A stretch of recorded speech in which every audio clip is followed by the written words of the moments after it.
Welcome to the channel, everyone. This video I'm going to cover a tool that doesn't get a whole lot of use anymore. They've been around for years and it's called a two-holer. And I'm going to do a demonstration how it works, but first let me talk about this. There's a small handheld version here, or a hand pulling version here, and the bigger version, and you can put a pogo stick on this. You can actually put it on the frame machine for a light pull. But what this does, you have to drill a couple holes in the panel, and usually where these get used is on rocker panels. You have to drill a hole to slide this in. This hooks into the back side of the rocker or whatever you're pulling. You'll have a second hole that this hook will go through, and it'll grab that and it'll pull, so it's pulling on a wider area. A little bit closer look at that.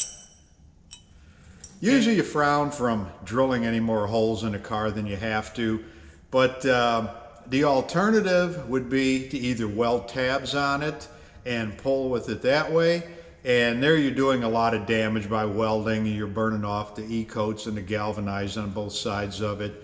This here, you're going to have to drill a couple holes and then weld those up, so you're doing less welding on it. So let me just give you another example of what you would do with this. Okay, the most common use for this two-holer is on a rocker panel like this. If it was caved in, and now a lot of them, they have foam in them, so you don't want to weld on them, and if it was going to be replaced, maybe you need to pull that out to get stuff put into shape ahead of time. Or if you want to try and save this rocker panel, you could drill a couple holes in here. This would go in there, you'd make a pull on it. Now the alternative, if you can't save this rocker panel, you're going to have to section a piece in. So you may have to remove this dog leg off the quarter panel. It's going to have to be cut somewhere up here forward of the damage to splice it. You're going to have to go to the other end. In any case, you're cutting into the B pillar and the A pillar. So you're going to be doing a lot of welding and cutting and plug welding and resistance welding. So with these here, you could get by with a couple holes if it'll save a rocker panel for you. So I'm going to give you a demonstration. We're going to do it on this rear body panel of this car, and I'll show you how it works. All right, the small one here, I've never used this too much. It's hard pulling by hand with this to do a lot of work. What I have done, if I've got a small area that I'm going to use this on, I've taken my pogo stick and put it on here. It's not meant for that, it's just meant for hand pressure. But if you've got damage where you're going to try and use this and pull something that wide by hand, it's probably not going to do much. So we're going to use this one here. Now we're going to drill two holes in here, and you can see, say if we've got a sharp crease right in here, one hole is going to be dead center, and you have to have access or some room, a pocket on the back side. It won't do any good if it's a close quarters back there, because this is going to have to go back in there, and that's about four inches maybe. It's got to go back in and then turn. So if you've got a couple panels sandwiched together, it's not going to fit. You could actually, if it's a smaller area too, you could use the other end. You're not going to span as much, but that would work. But the second hole, what you have to keep in mind, this is going to hook onto it, so you don't want to drill the second hole right in the same line, because that is going to force this rod up higher. So the second hole has to be underneath this rod or on top of it.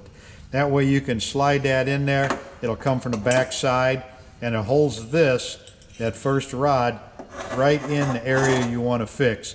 So like I said, this works good on rocker panels, maybe that top edge just underneath the door where it's sharp, and if it gets pushed in, this will work in there pretty good. So I'm going to drill a couple holes and I'll show you how it works. All right, I'm going to drill a 5/16 hole.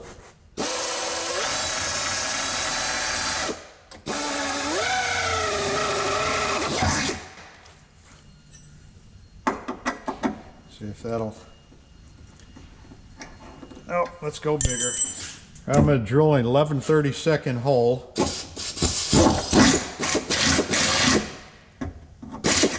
I started with 5/16, but it wouldn't quite do it. This will go into there, and even that hits on that back layer, but we're just going to bend it a little bit, slide that in there. Okay, now I want to grab this rod here with the hook about 3/4 of the way down. So I'm going to go the bottom side of here. I'm going to drill a pilot hole down here right on that corner. I can't get that bit to bite in.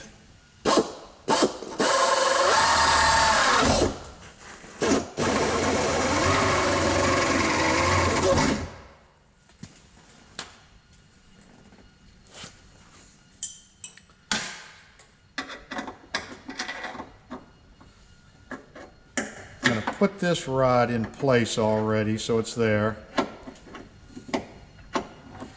What I did, I took and put a yellow mark on the back, so once it's in the hole, I know which way the hook is facing. So I'm going to put this in here, and I'm going to keep it flat out of the way so it's actually, the hook is over this way.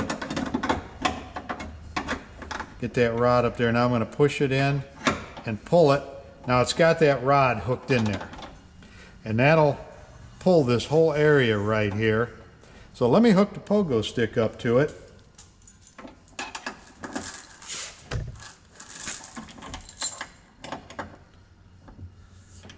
And you can see how it's moving the rear body panel.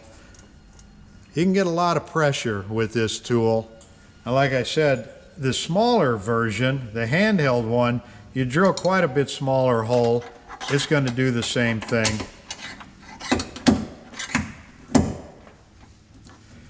And you can put your pogo stick, the hook on here, or by hand.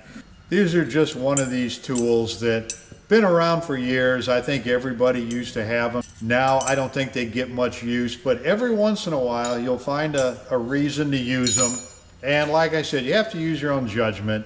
You've got to drill up a couple holes here, 11/32 diameter, and with the MIG welder you can weld that in with no problem, and you're doing less damage there than you are welding on some plates or some shims or something onto a crease. So it's up to your own judgment if you want to use something like this. It does have its place every now and then, and it might be on a panel that's going to be cut off anyway. Maybe there's foam behind a rocker panel. You don't want to weld anything to it. You could pop a bunch of holes in there, run this in series and run it right down. But it may work for you. It may be something that you don't even want to mess with just because of drilling the holes and the extra damage. This is one of those tools that may help you out in a certain case. So anyway, if you like this video, give me a thumbs up, hit that subscribe button, and thanks for watching.